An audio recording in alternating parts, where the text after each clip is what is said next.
An angler was arrested after drawing his gun during an ice fishing argument. That's what we're going to talk about right now. First and foremost, I have to give credit where credit's due. Troy L.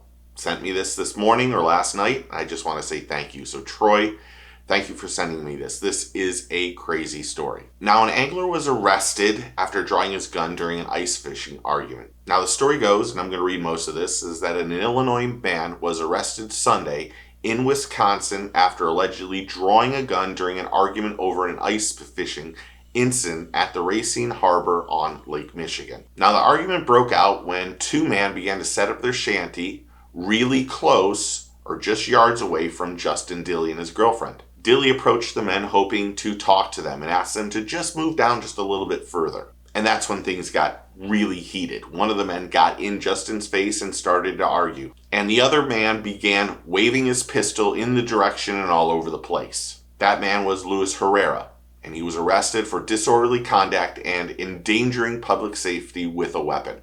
This is crazy. Now, the story, the more you dive into this story, there wasn't a lot of people on the water. Just a few. You're on Lake Michigan.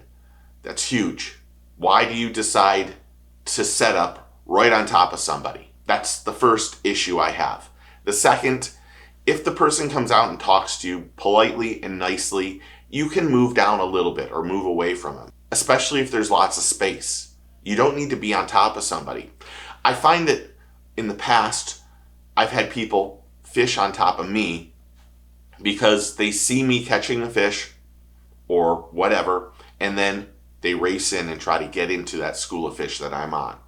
And in most cases, if it's done properly and politely, it's not a big thing to share a spot.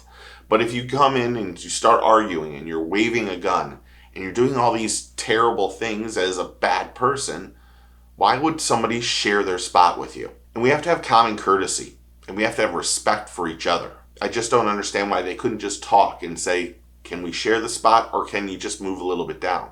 And the other thing I don't understand is who the hell starts an argument and then brings out a gun instantly?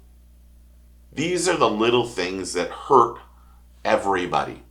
I mean, public safety, waving a gun, you never know what could have possibly happened there over a fishing spot. Now, if you wanted that exact spot to start off with, get there early, beat Justin and his girlfriend.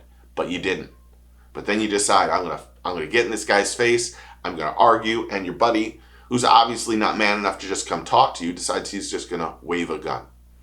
And this is a horrible story.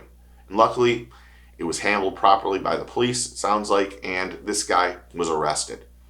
But I don't believe that guy should have a license. He should not have a fishing license. That's just me. But you tell me what should happen in the comments below. So comment below and tell me what you think. Thanks again, Troy, for sending me this. I really do appreciate it, even though it is Saturday morning and I don't want to do videos on the weekend. But I thought I'd get this out because it's been 5 or 6 days and I'm just hearing about it.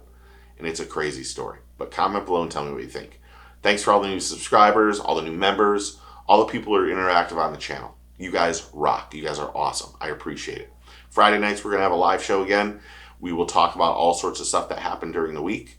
But if you're free, 8 p.m. Eastern Standard Time, come join the show. Remember, take a kid fishing, tight lines, cheers, and get your fish on.